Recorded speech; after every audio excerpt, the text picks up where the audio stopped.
Illa ma 'allamtana innaka antal alimul hakim. Rabbi shrah li sadri wa yassir li amri wahlul 'uqdatam min lisani yafqahu qawli amma ba'du. Bapak-bapak, ibu-ibu, jamaah tafiqul fiddin yang sama-sama dimuliakan oleh Allah Subhanahu wa taala. Puji dan syukur marilah senantiasa kita panjatkan kepada Allah Subhanahu wa taala. Alhamdulillah pada kesempatan pagi hari ini kita semua masih dalam keadaan sehat walafiat lahir dan batin. Alhamdulillah kita masih diberikan nikmat iman dan Islam sehingga kita bisa hadir di Masjid Al-Amin ini dalam rangka pengajian rutin kita. Dalam kesempatan ini mendalami ilmu hadis bersama Bapak Ustaz Maulana Sulaiman. Salawat beriring salam tak usah-usahnya pada senantiasa kita kirimkan pada junjungan besar Nabi Muhammad Sallallahu Alaihi Wasallam. Mudah-mudahan kita semua yang senantiasa mengikuti sunnah-sunnahnya akan senantiasa mendapatkan syafaatnya kelak di hari kiamat. Amin ya rabbal alamin. Bapak Ibu jamaah tafiqul fiddin yang dimuliakan oleh Allah Subhanahu wa taala, seperti biasa rangkaian acara kita yang pertama pembukaan, yang kedua penyampaian materi, dan dilanjutkan dengan dialog agama dan ditutup dengan doa. Untuk menyingkat waktu, marilah kita buka acara kita pada pagi hari ini dengan sama-sama baca lafaz basmalah. Bismillahirrahmanirrahim. Cara kedua ini sebelumnya akan menyampaikan materi akan disampaikan oleh Bapak Ustaz Maulana Sulaiman. Pada beliau kami silakan.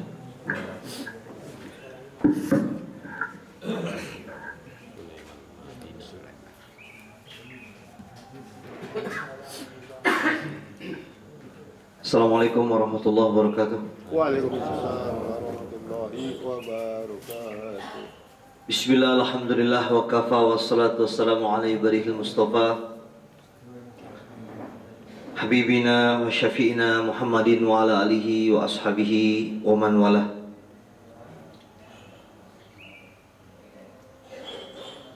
Qala Allah Ta'ala Al-Aziz fil Furqanil Karim, a'udzu billahi minasyaitonir rajim.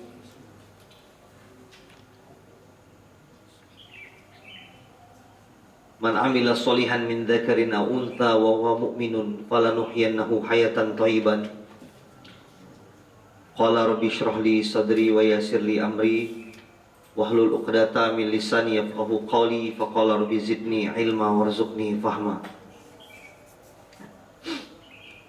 Sudah menjadi janji Allah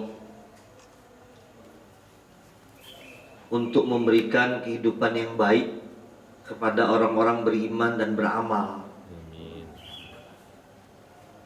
Dalam ayat yang saya bacakan di atas tadi, dalam surat An-Nahl ayat 97, ini ayat yang sering diulang-ulang oleh guru kami ketika waktu kami mengaji di Pakistan sana. Ini ayat penjamin, kata beliau, kata guru kami, ini ayat penjamin bahwa orang yang beriman dan beramal hidupnya pasti akan baik. Man amila solihan min dzakarin aw untha. Barang siapa yang beramal soleh daripada golongan laki-laki dan perempuan, wa huwa mu'minun, sedangkan dia orang iman, falanuhyiyannahu, maka pasti, kata Allah. Dalam istilah bahasa Arab ada kalimat-kalimat takkid atau penguatan. Di sini ada kalimat lam dan nun. Lam dan nun sebagai penguat. Falanuhyiyannahu, maka pasti, kata Allah, aku akan memberikan kepada mereka tadi yang beriman dan beramal tadi hayatan thayyiban, kehidupan yang baik. Maka akhirnya ulama memberikan beberapa tafsiran. Ma huwa hayatan thayyiban, apa yang dikatakan kehidupan yang baik itu apa? Sebagian ulama mengatakan hayatan thayyiban ini adalah ilmu nafi, ilmu yang bermanfaat. Sebagian ulama mengatakan termasuk kehidupan yang baik ini adalah hayatan barokah, kehidupan yang barokah. Tapi dari sekian penyimpulan tafsiran hayatan thayyiban itu, kehidupan yang baik itu, maka akhirnya disimpulkan oleh ulama, inti puncaknya kehidupan yang baik di dunia sebelum di akhirat ini apa? Maka mereka menyimpulkan Al-ghayatu hayatan thayyiban, puncak kebaikan di dunia ini yaitu apa? Tatmainul qulub, hati yang penuh ketenangan. Jadi dari segala yang kita mau ini nanti jujuknya kepada satu perkara, bagaimana hati merasa bahagia, bagaimana hati merasa tenang. Dan memang hati tenang ini nggak bisa didapat dengan cara lain. Ala bidzikrillah tatmainul qulub. Hanya dengan mengingat Allah hati menjadi tenang. Alhamdulillahirabbil alamin, satu wasilah sebagai tombo ati istilahnya ya. Kalau bahasa opiknya tombo ati itu mengambil daripada kitab Tambihul Ghafilin, termasuk obat hati yang nomor 1 setelah baca Quran dan maknanya adalah apa? Yajtami'una ma'as solihin, berkumpul dengan orang-orang soleh. Termasuk tombo hati, termasuk obatnya hati. Maka harus kita yakini ini yang paling penting, Pak, bahwa agama ini yang paling kita rasakan manfaatnya di dunia dulu sebelum di akhirat. Jadi sangat salah kalau orang-orang mau memisahkan antara dunia dengan akhirat. Oh ini hukum dunia sendiri, Pak, ini akhirat sendiri. Enggak. Justru baiknya akhirat kamu itu dengan dunia kamu dibaikkan dulu. Dan puncak daripada kebaikan dunia yaitu hati yang tenang. Hadirin jemaah sekalian rahimakumullah, rahimakumullah.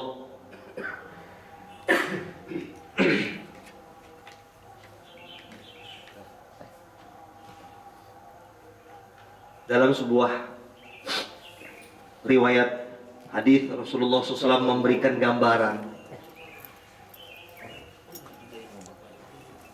tentang ada seorang yang dari perjalanan jauh, yang rambutnya acak-acakan kata Rasulullah.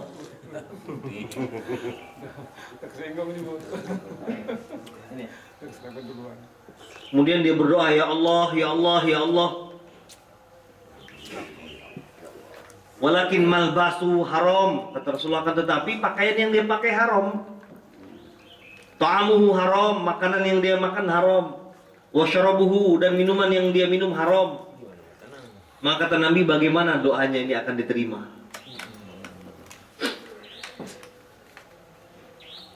Maka judul materi kajian kita pada pagi ini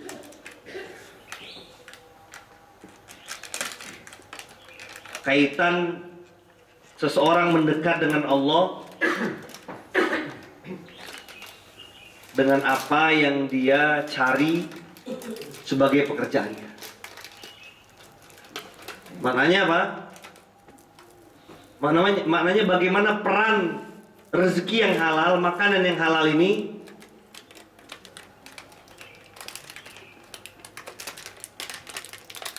untuk seseorang ini bisa dekat kepada Allah.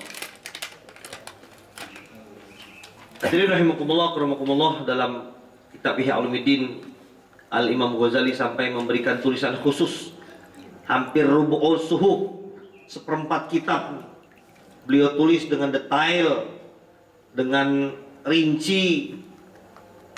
Beliau targhib, beliau tahdzir juga tentang kepentingan seorang ini untuk mencari rezeki yang halal, untuk makan dengan perkara yang halal. Bahkan nanti beliau akan memberikan bab khusus tentang tahdzir, ancaman-ancaman untuk orang-orang yang meremehkan dari mana harta dia diperoleh, bagaimana makan dia dapat. Sehingga target kita ini sampai kepada targetnya Sayyidina Abu Bakar apa? Aku lebih baik mati daripada masuk perkara dalam perutku ini perkara yang tidak jelas, kata Sayyidina Abu Bakar. Ini target. Bismillahirrahmanirrahim. Al-babul awal fi fadilatil halal wal madhmumatul haram. Bab tentang keutamaan mencari rezeki yang halal dan ancaman untuk orang-orang yang makan dengan cara yang haram. Wa bayanu asnaful halal wa darajatuhu, dan memberikan keterangan-keterangan derajat-derajat makanan yang halal, pekerjaan yang halal. Wa darajatu asnaful haram, dan beberapa derajat-derajat pekerjaan yang haram. dan rizki yang haram, makanan yang haram, wal anwa'ul fihi. Jadi sama Imam Ghazali ini diberikan tingkatan-tingkatan. Minimal orang itu pekerjaan halal. Yang dikatakan makanan halal itu apa? Kata beliau itu. Orang itu sudah dikatakan punya kerjaan haram itu gerbangnya di mana? Nanti puncaknya di mana? Sama beliau dikasih tobatot atau dikasih tingkatan. Beliau mengambil dari salah satu firman Allah Al-Quran dalam surat Al-Mu'minun ayat 51. Kalau Allah Ta'ala a'udzubillahi minasyaitonir rajim, kulu minat thayyibat wa'malu sholihan. Makanlah daripada perkara yang baik-baik, wa'malu sholihan, dan beramalah dengan amalan yang solih. Wa hadzal amru ka'anna qala ulama la yumkinu syakhsun bi'amalin sholih ila min thayyibati ta'am. Seakan-akan di sini ayatnya ada tersirat bahwa orang itu kalau mau beramal soleh dia mesti mencari rezeki yang baik dulu. Maknanya kalau kita terjemahkan secara maknawiyah, makin baik orang itu punya rezeki, cara apa? Maksudnya makin baik orang ini mengambil dalam masalah pekerjaannya, makin baik orang ini dalam memilah-milih masalah makanan, maka makin baik orang ini ibadahnya kepada Allah. Seperti itu. Jadi garis besar untuk pembahasan pertama ini seperti itu. Kalau Allah Ta'ala, dan beliau menambahkan lagi dalam surat Al-Baqarah ayat 188, ini namanya tabinul ayatin bil ayat, menerangkan satu ayat dengan ayat. Beliau mengambil dalam surah Al-Baqarah 188, kalau Allah Ta'ala wala ta'kulu amwalakum bainakum bil batil. Janganlah kalian mengambil harta di antara kalian dengan cara batil. Wal batil kalau ulama alladhi i'tarada an syar'iyyah. Mengambil harta dengan cara yang batil adalah mengambil harta, mencari harta dengan cara yang tidak dibenarkan oleh syariat. Nanti beliau akan jelaskan dalam bab kedua di sini. Wa qala Allah Ta'ala berfirman dalam surat Al-Baqarah 278. Ini keterangan pertama dari ayat ya Pak. Memang Imam Ghazali ini wajar kalau beliau ini digelari Hujjatul Islam, dalil-dalil Islam. Nah beliau ini punya ilmu yang komplit. Sampai Imam Nawawi, seorang pakar dalam fikih, dalam hadis, dalam tafsir, sampai memuji dan memang tidak berlebihan. La ghabat kullal kitab wa baqiyat ihya lakafat. Seandainya semua kitab di dunia ini hilang, habis semua, tinggal tersisa kitabnya Imam Ghazali Ihya Ulumuddin, lakafat, sungguh telah mencukupi kitab Ihya ini untuk mengganti seluruh kitab yang hilang. Kalau Allah Ta'ala berfirman, ya ayyuhalladzina amanu taqullah, wahai orang-orang beriman bertakwalah. Ittaqullah yakni ya'maluddin ijtihadan. Wahai orang-orang beriman bertakwalah. Sering kita mendengar kata-kata takwa dalam khotib Jumat. Kita diperintahkan untuk meningkatkan takwa. Memang kalau secara lughat arti takwa itu apa? Imtithalu awamirillah, menjalankan perintah Allah, wajtinabu nawahihi, menjauhi larangannya. Tetapi kata ulama, orang bisa menjalankan perintah Allah, menjauhi larangan ini berawal dari mana? Berawal dari dua perkara kata ulama. Yang pertama berawal dari kehati-hatian dia dalam, kesungguh-sungguhan dia dalam menjalankan agama ini. Kemudian kehati-hatian dan perhatian dia dalam menjalankan agama ini. Jadi menjalankan agama ini tidak SPD istilahnya. Sak pena EDW. Ini maaf ini kalau bapak-bapak ada gelarnya SPD di sini. Karena memang guru saya dulu nyingkatnya gitu. Waktu guru saya di Jawa, ngelakoni agama iki Kang, ojo SPD, jangan sak pena EDW. Ya kita ini sak pena EDW itu gimana? Menjalankan agama itu nanti, tunggu selesai waktu saya lapang baru saya jalankan agama, ini SPD. Nanti selesai masak dulu baru saya sholat. selesai hari pulang arisan dulu baru saya sholat. Ini ngamalkan agama dengan SPD. Orang seperti ini nggak takwa kata ulama. Dan orang seperti ini kata ulama, hum la yash'uruna lazatuddin.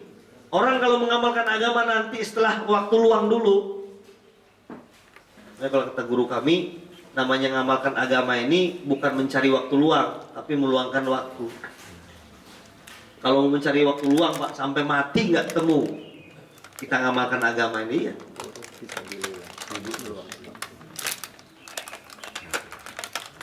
Artinya belum dapat hidayah.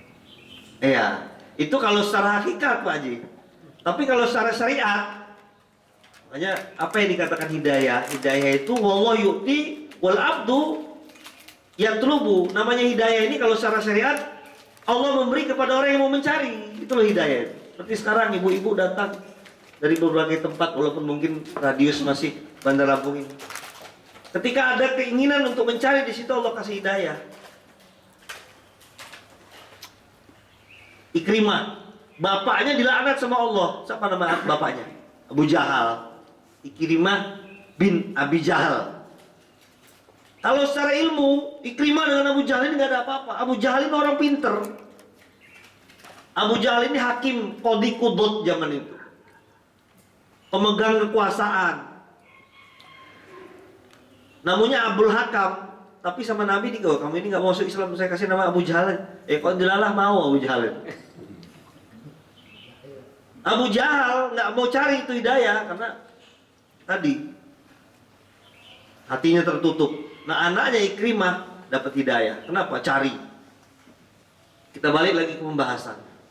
Ya ayyuhalladzina amanu taqullah. Jadi yang namanya takwa itu menjalankan agama dengan penuh kesungguh-sungguhan. Maksudnya menjalankan agama dengan penuh kesungguhan gimana? Idza iltaqa baina amrayni kata ulama. Kamu mau merasakan agama itu nikmat kayak mana kata ulama? Belajarnya bagaimana? Idza iltaqa ala amrayni. Kalau ada dua urusan yang datang bersamaan, baina amr dunya wal akhirah, qudima amrul akhirah. Kalau kamu mau merasakan nikmatnya berhubungan dengan Allah, kalau ada kesibukan dunia yang berbenturan dengan kesibukan agama, kamu kalahkan kesibukan dunia kamu, dapat nikmat agama kamu. Kalau nggak begitu sampai mati kita nggak merasakan nikmat agama itu, betul. Bahkan kalau dalam keterangan ulama itu, para sahabat itu saking ihtimam mereka dengan azan itu, ketika dipanggil azan itu, para sahabat itu ada yang masih nyangkol. Maka ketika Allahu Akbar itu cangkolnya dibuang. Idza rafa'a ala darbal akhar kata ulama, kata sahabat, saya khawatir kalau saya cangkulkan ini, saya khawatir ya akbar ini cangkul bukan Allah. Nah gitu juga kalau ibu-ibu, Allahu Akbar gimana? Matikan kompornya.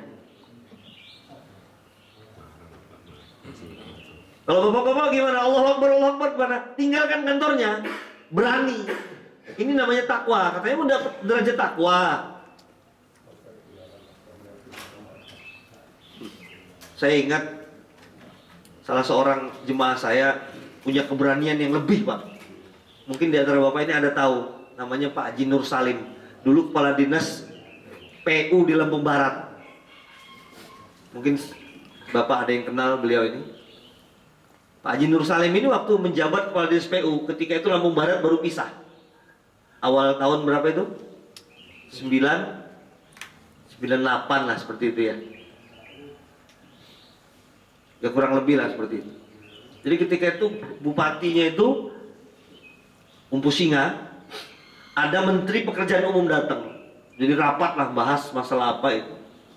Azan. Berhenti juga enggak.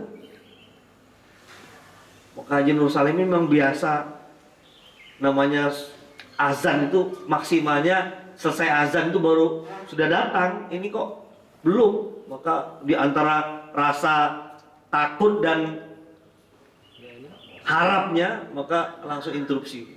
Maaf Pak Bupati, maaf Pak Menteri, saya izin untuk meninggalkan tempat ini. Saya mau menuju masjid untuk sholat. Maka memang karena memang itu dari dorongan hati, maka akhirnya majelis itu berhenti, rapat itu berhenti, semua sholat ikut Haji Nur Salim ini. Ini orang takwa seperti ini, Pak. Nanti baru merasakan manisnya iman. Kerasa manis iman. Dan termasuk bagian daripada takwa yaitu apa? Istiqomatan alal waqt. Istiqomah. Kalau mau merasakan manisnya iman, istiqomah. Kalau di sini sudah ada majelis hari Minggu, ada pengajian, ada majelis, ada kajian, istiqomah. Apapun yang terjadi saya datang situ.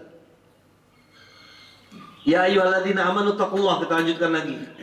Wadharu ma baqiya minar riba, jauhilah sisa-sisa riba yang ada. In kuntum mu'minin, jika kalian orang-orang mukmin. Nanti akan beliau bahas di sini yang dikategorikan abu-abu riba. Ini kita nggak usah ngomong ribanya dulu ya. Orang bisa masuk pintu riba besar itu dari mana biasanya? Dari riba yang kecil. Dan dari mana pintu riba kecil itu nanti akan dibahas di sini. Ini baru di ayat pembuka saja. Dan Allah mengancam dalam surah Al-Baqarah 209, "Fa in lam taf'alu fa'dhanu biharbin minallah wa rasul." Kalau kamu tetap nggak mau mengindahkan kata Allah, riba tetap dihajar juga. Tetap dihajar juga, tetap dilakonin juga. Fa'dhanu biharbin minallah wa rasuli. Maka Allah dan Rasul menyatakan perang terhadap orang yang tidak mengindahkan riba. Lalu Syekh Al-Imam Ghazali rahmatullah alaihi ini memberikan keterangan dalam hadis. Jadi apa yang dikatakan hadis? Hadis adalah penjelasan Quran, boleh juga. Tapi kalau menurut pendapat guru kami, apa itu hadis? Hadis adalah seluruh kefahaman Nabi tentang Al-Quran, itulah hadis. Jadi jangan sekali-kali ditentangkan antara hadis dan ayat Quran. Oh ini ayatnya gini, kok hadisnya gini, ini bertentangan. Nggak mungkin. Tidak akan mungkin ayat dengan hadis bertentangan. Begitu juga nanti perkataan sahabat, jangan ditentangkan dengan hadis. Begitu juga perkataan a'immah, imam-imam fikih, jangan ditentangkan dengan perkataan sahabat dan hadis dan Quran. Sehingga runtutan, Pak. Nggak boleh kita ini beramal, mengamalkan agama ini dengan sistem potong kompas. Nggak perlu lama, langsung Quran hadis sih nggak bisa. Dan nggak akan terjadi seorang bisa potong kompas seperti itu tanpa wasilah guru-guru. Orang mau jadi ahli dokter, nggak mungkin dia potong kompas langsung ke profesor, enggak. Dia mesti belajar di dosen-dosen biasa dulu. Bab kedua, hadis-hadis yang berkaitan dengan halal dan haram dalam hal makanan dan pekerjaan. Kama qala fil hadits masyhur, sebagaimana hadis yang masyhur dari Rasulullah. Dan dari sini diriwayatkan oleh Imam Tabrani dalam kitab Al-Awsat yang sanadnya hasan. Qala Rasulullah SAW, tolabul halal faridatun ala kulli muslimin. Mencari pekerjaan yang baik ini halal, fardu bagi tiap-tiap kaum muslimin. Jadi statusnya mencari nafkah dengan cara yang halal dan makan dengan cara yang halal itu sama statusnya dengan sholat, Pak.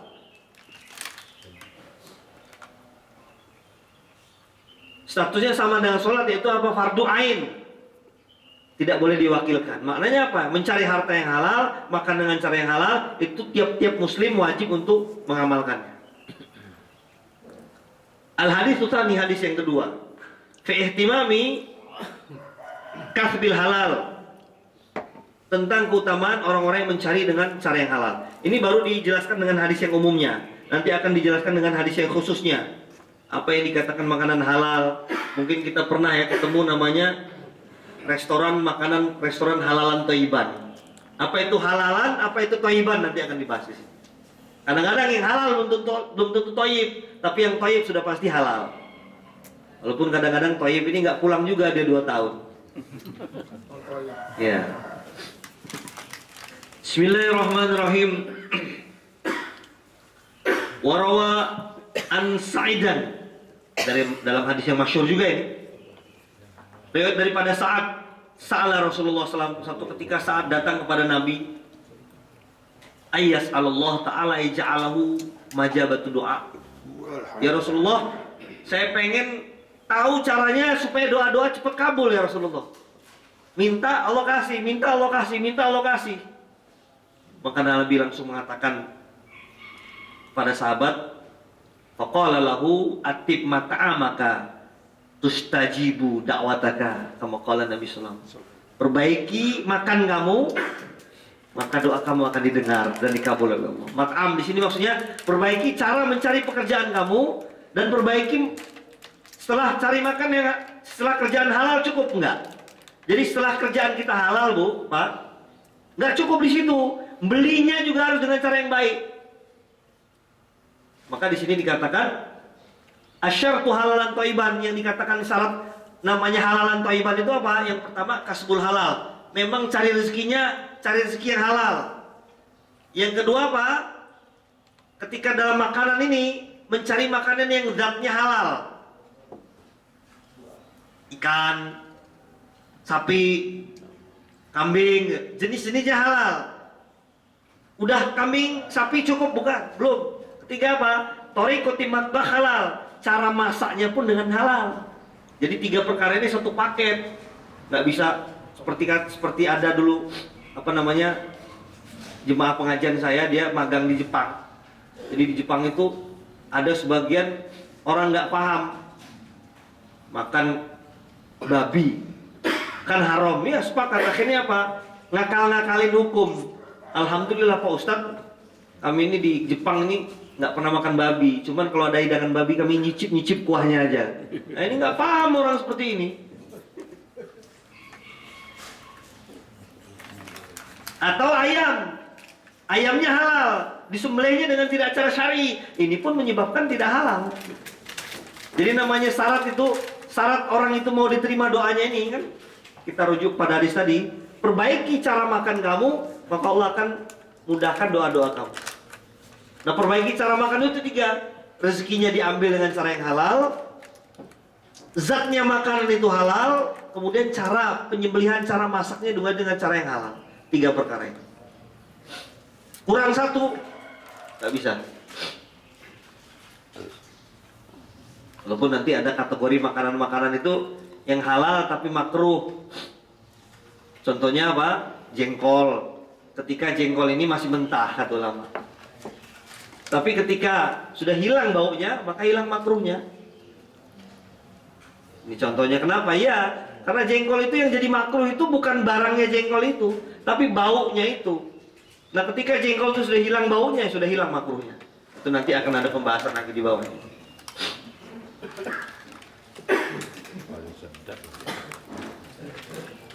Bismillahirrahmanirrahim.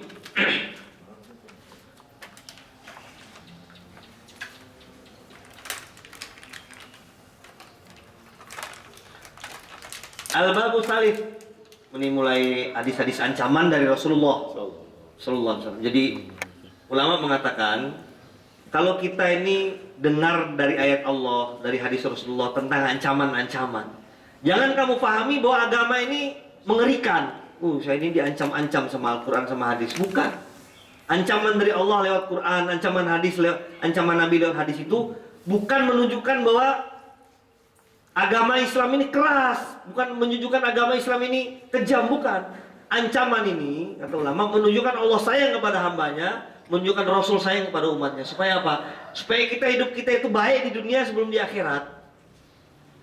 Nah kadang-kadang dikarenakan kedangkalan otak kita ini, ancaman-ancaman dari Nabi ini kita katakan ini sebagai penghalang. Padahal kalau kita pikir, sekarang saya tanya sama bapak-bapak, ibu-ibu, dalam hal perintah dulu, saya minta satu ayat aja, satu perintah dalam Quran, dalam perintahnya yang manfaatnya nggak ada di dunia.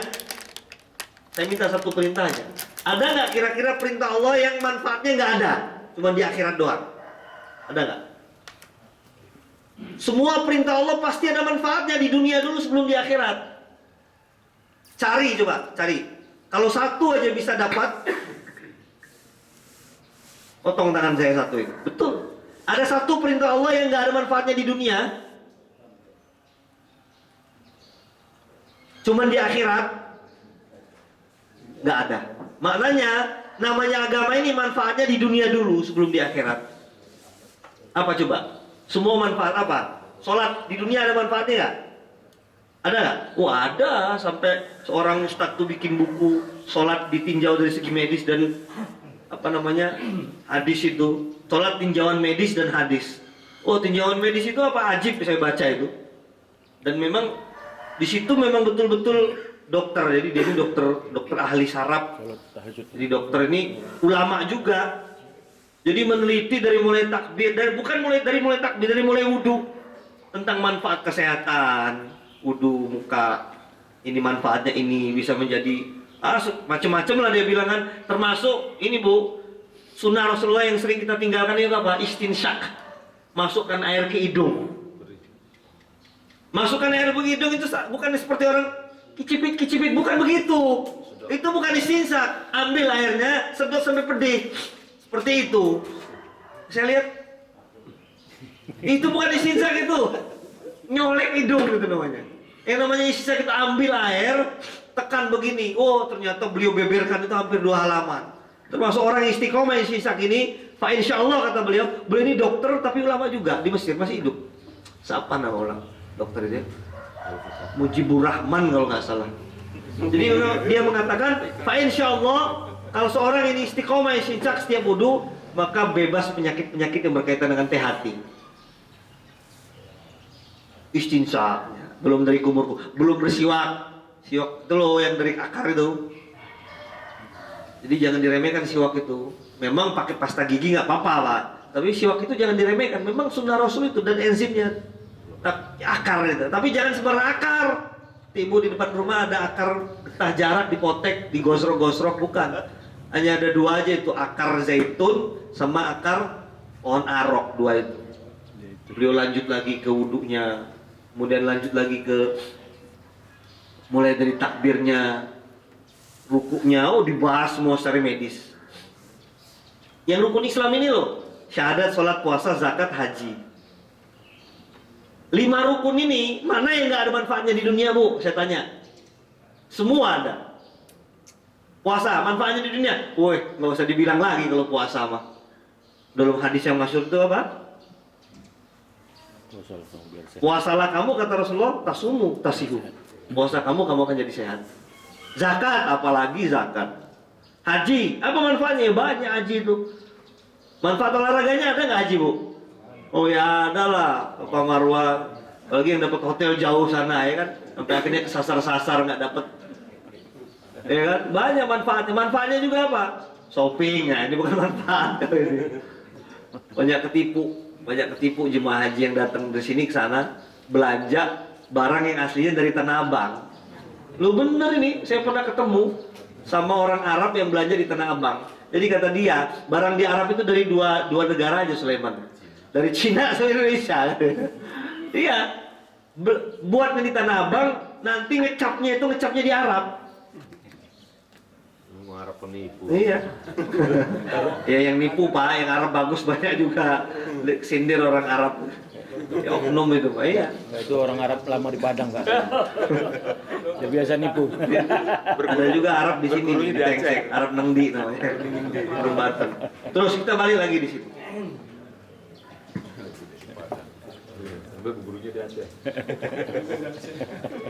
At-tahdzir, kita balik lagi kepada ancaman orang-orang yang tidak mengindahkan.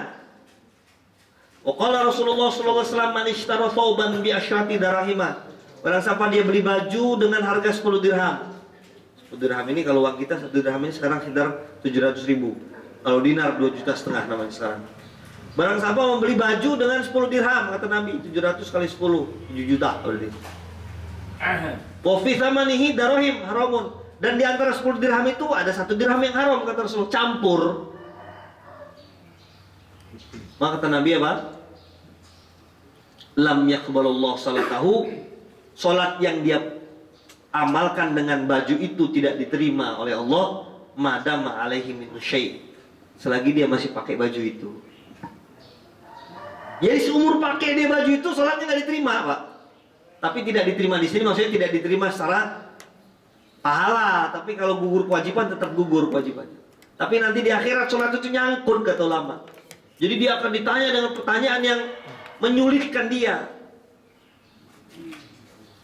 Dan kata ulama nanti di akhirat posisi kita itu salah itulah nggak akan mungkin jadi benar walaupun kita alasannya nggak tahu. Maka kata ulama, apapun alasan seorang hamba nanti di akhirat, tetap nanti disalahkan sama Allah. Kenapa?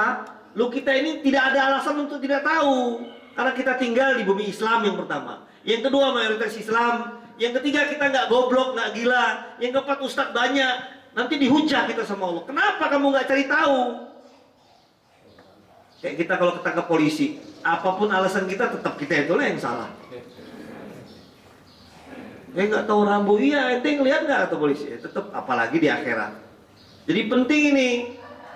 Maka sekarang ini, mulai dari sekarang ini, kalau mau cari duit, apapun namanya, jangan dilihat berapa gede duitnya. Gitu juga ibu, kalau anak ibu mau masuk kerja, atau mau dagang atau usaha, jangan dilihat gimana kantornya, gajinya berapa, bukan. Ini secara syariat bener enggak gitu loh. Karena nanti ibu akan ditanya di akhirat juga. Nyogok lagi Pak masuk. Makanya itu. Sampai dikatakan ini selagi dia pakai baju ini nggak diterima sholatnya. Lu ancamannya keras sama dia, ya memang. Lu caranya gimana saat kalau udah terlanjur, tobatan nasuha, cara tobatnya gimana? Kalau bisa berhenti, suap-suap. Kayak Mirja ini kan, saya cuci otaknya bisa-bisa waktu itu. Gimana gue ini Ustaz? Akhirnya dia sudah mulai mengambil jalan yang minimal dalam masalah proyek ini. Proyek-proyek yang kira-kira pokoknya nggak mau lagi dia main APBD kan, langsung APBN yang nggak pakai setoran. Sudah diminimalisasi. Nah, sekarang dia mulai main kerjasama dengan perumahan syariah, dengan KPR syariah. Diminimalkan, Pak. Mungkin di antara Bapak ini pemborong sebagian. Diminimalkan. Kenapa? Jangan dianggap halal barang-barang gini. Udah jelas rasuah itu. Setoran itu kan rasuah, itu suap itu. Diminimalkan. Janganlah nggak apa-apa Pak, Allah yang tahu. Nah ini kadang-kadang yang repot. Tuh, saya pernah waktu itu berdebat sama orang mau sholat gara-gara ngomong seperti ini dalam masalah sholat. Jadi ada anak muda, anak kuliah. Saya imam ketika itu di tempat saya. Pakai celana robek-robek di atas lutut. Ya, kan secara fikih nggak sah itu. Saya bilang, Dek, coba kamu ke belakang cari sarung, pakai sarung. Sholat kamu itu nggak baik kata saya. Nggak ada Pak Ustadz, udah komat ini. Udah kata saya di mihrab perempuan itu ada rok untuk mukena, pakai itu. Oh ketawa yang lain kan, kayak perempuan dong, pakai sah. Kalau adek sholat kayak gitu, sholat adek nggak diterima. Oh jawab dia Pak, yang berhak terima sholat saya bukan Bapak, tapi Allah.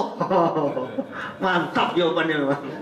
Mantap jawabannya. Saya laju berdebat Pak, tunda sholat sekitar 10 menit. Betul kata saya. Saya nggak berhak, hak prerogatif untuk menerima atau menolak Allah. Tetapi bukankah syariat itu juga dari Allah kata saya. Nabi menurunkan seorang utusan namanya Rasul. Rasul itu menurunkan muridnya namanya sahabat. Sahabat menurunkan muridnya namanya tabi'in sampai kepada guru-guru.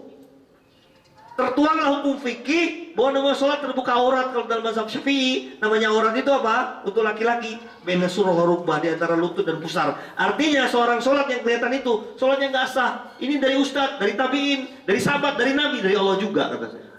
Dan gitu juga dalam masalah cara cari duit ini Pak. Jangan lah bismillah lah Pak, Allah yang tahu. Nah ini yang repot nih. Betul Allah yang tahu, tapi ikhtiar kamu kayak mana? Allah tahu juga. Jadi jangan ditentangkan antara syariat dan hakikat. Hakikat memang semua Allah yang tahu. Udah apa yang penting nawa itu. Betul nawa itunya betul. Tapi nawa itu pekerjaannya. Yang penting nawa itu. Kira-kira sholat Bapak nawa itu lah yang penting. Karena kadang-kadang perkara itu walaupun kelihatan maslahat tapi tidak sesuai syariat, nggak bisa. Contohnya, sholat subuh kenapa sih jam 5 masih ngantuk? Nanti aja jam 8 bangun tidur, coba gitu ya. Udah sarapan baru sholat lah.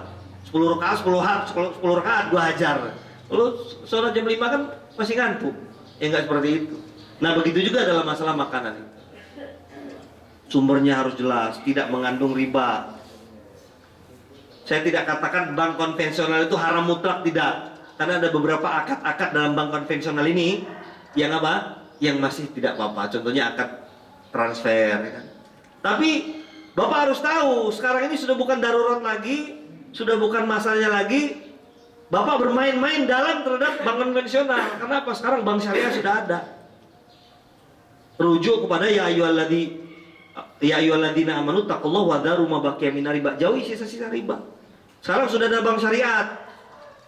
Kemarin ada jemaah saya yang ngeyel. Oh, itu bank syariat itu akal-akalan aja, Ustaz, kata dia. Akal-akalan aja doang. Nanti inti-intinya sama juga di situ. Jangan, kata saya. Kalau kamu mengatakan akal-akalan doang, sama saja kamu itu mempertentangkan ayat Quran. Loh, kok gitu sedia? Dalam Quran ada firman Allah, atiullah, atiur Rasul, wa ulil amri minkum. Ulil amri kita dalam agama ini MUI. Toh seandainya misalnya kata saya, ternyata dalam akad bank syariah itu masih ada haram, kita kan besok mati nih. Kita bakal ditanya nggak sama Allah di hari akhirat? Ternyata bank syariat itu masih ada yang haramnya. Kita bisa ada hujah, ya Allah, saya sudah bermuamalah dengan bank syariah, apapun namanya, BNI syariah, apa terserah.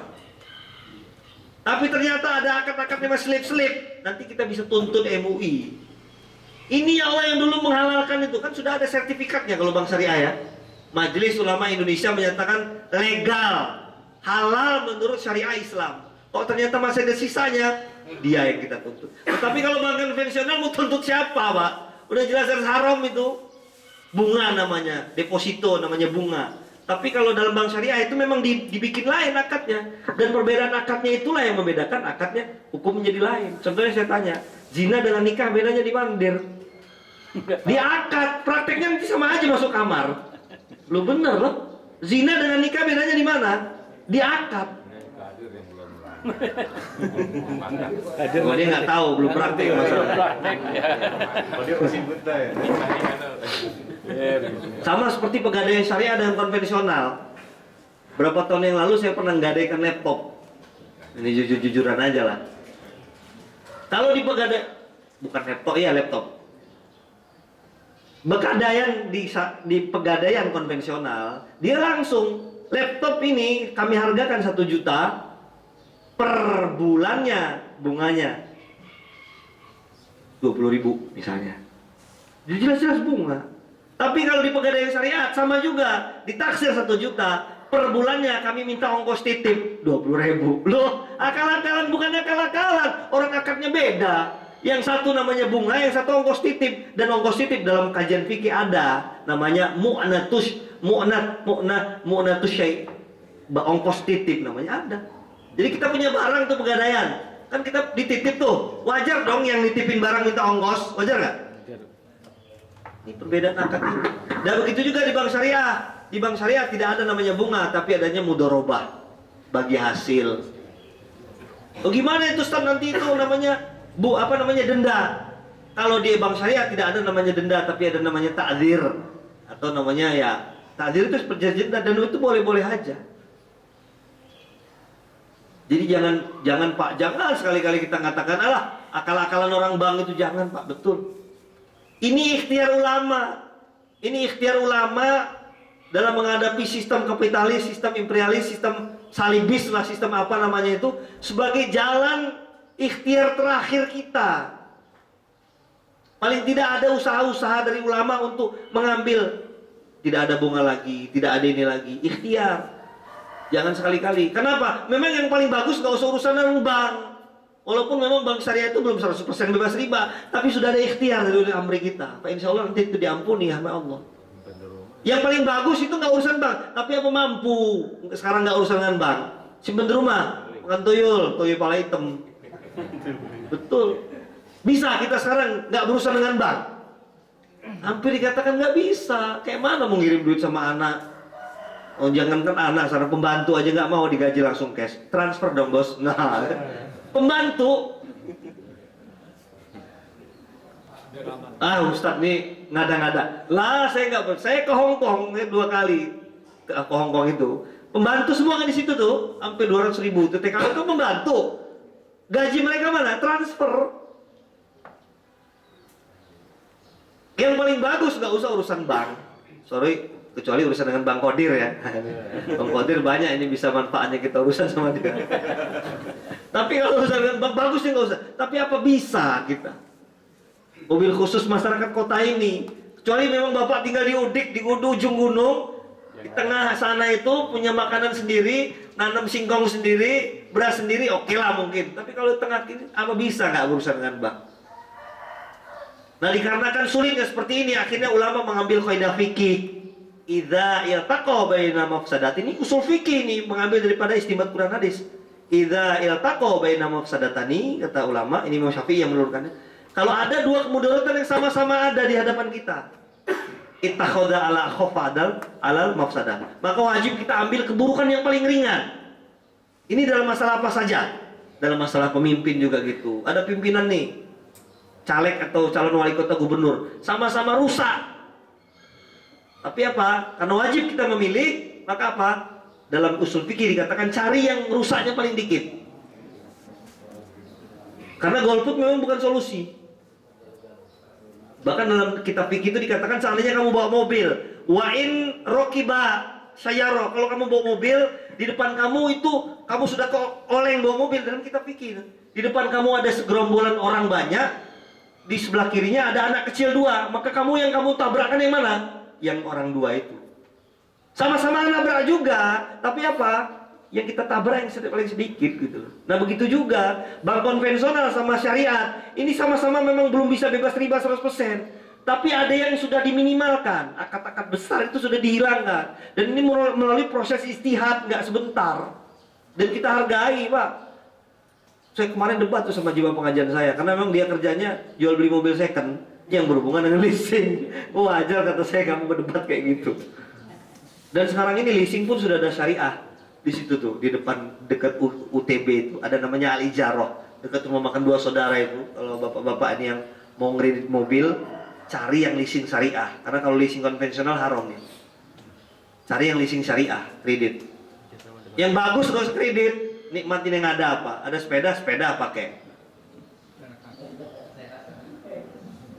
Iya, Al-Ijarah, bukan iklan. Nanti suuzon pula kamu orang, Ustadz nih sekalian berbisnis ini, bukan. Saya nggak, walaupun saya kenal manajernya itu, dan mungkin saya akan dapat bagian mungkin dikit ya kan? Iklan lagi Ustaz Sulaiman. Nah gitu, harus kita pilih-pilih Pak. Jadi yang nggak dihargai, akal-akalan bank ini mau, jangan Pak. Bahaya itu. Ulil amri ini masalahnya. Ulil amri ini sudah sepakat urusan ulama. Ulil amri ini apa? Orang-orang yang pimpinan yang kita serahi dalam bidangnya. Nah, ulil amri dalam hal agama mana? Ilmu itu. Ini ulil amri. Kita hati-hati, terutama dalam masalah bank ini. Terus akad itu diperhatikan yang mana yang masih kira-kira. Dan dalam masalah akad ini, Pak, yang benar itu tanya dulu, bukan ngamalkan dulu. Ada sebagian nggak usah tanya dulu sama Ustadz, kita kerjain dulu. Kira-kira salah baru berhenti. Yang benar gimana? Tanya dulu baru beramal. Dalam hal makanan, contohnya, nggak usah jauh-jauh ya. Ini sudah kita bahas nih tadi ya. Dalam pekerjaan sudah, jauhi riba, jauhi suap. Kalau nggak tanya, tanya sama ulama. Kemudian dalam hal makanan, oke, makanan itu zatnya halal, tapi apa penyembelihannya secara syar'i? Makanya saya berulang-ulang ngasih penjelasan sama majelis taklim saya. Orang-orang yang sudah ngikut pengajian-pengajian begini, kalau nggak darurat jangan makanan-makanan yang franchise. Terutama franchise dari luar negeri. Maaf, saya tidak mengharamkan McD, saya tidak mengharamkan KFC, saya tidak mengharamkan apalah namanya itu. Tapi satu, apa kita sudah yakin dengan penyembelihan hewan-hewan di situ? Dengan daging-daging cincangnya itu, pernah nggak Bapak lihat di YouTube itu bagaimana proses daging cincang? Kebok dimasukin, sapi dimasukin, digiling, tai-tainya masuk semua itu, keluar sudah jadi bentuk daging cincang. Saya tidak mengatakan haram ya, cuman bagusnya di hati-hati, orang takwa hati-hati tinggalkan. Cari makanan-makanannya sudah jelas-jelas halal, disembelih dengan caranya betul-betul syar'i. Cari restoran-restoran yang kira-kira betul-betul kita tahu Islami. Kalau perlu cari restoran yang nggak pakai micin, nah, itu nanti targetnya ke situ. Nggak punya, nggak ada start. Ya berarti makanan istri aja. Nah itu aja. Makanan istri itu yang paling enak. Nah, istri sendiri pakai micin, nah repot kalau istri sendiri pakai micin. Terus nanti ke situ tingkatannya sampai situ, sampailah ke tingkatan apa tadi, orang-orang iman ini, orang-orang yang berhati-hati. Jadi katakan ya ayyuhalladzina amanu taqullah itu orang-orang beriman berhati-hatilah. Tanda hati-hati nih. Sekarang saya tanya, munculnya orang itu menerjang yang haram biasanya dimulai daripada apa? Daripada tidak hati-hati. Orang cobalah, biasanya nerjang dari yang haram karena tidak hati-hati. Nah mulai dari sekarang sudah mulai hati-hati. Makanan-makanan yang nggak jelas kita tinggalkan. Nanti cobalah kalau kita sudah mulai hati-hati itu, nanti rasakan perubahan ruhani kita. Jadi enteng ibadah, sifat-sifat buruk bisa hilang. Yang kaitan dengan penyakit-penyakit hati itu hilang. Dari apa? Dari makanan. Dalilnya apa? Ya ini. Ya ayyuhalladzina amanu, ya ayyuhar rasul kulu minat thayyibat wa amalu sholihan. Makan daripada perkara yang baik dan beramal soleh. Maksudnya apa? Makin baik cara kita mencari makanan dan prosesnya, makin baik kita beramal soleh. Ya. Materi selesai, mungkin ada yang mau ditanya. Terima kasih Ustaz. Selanjutnya kami buka dialog. Bagi Bapak yang saya bertanyakan, silakan. Insyaallah dari ujung.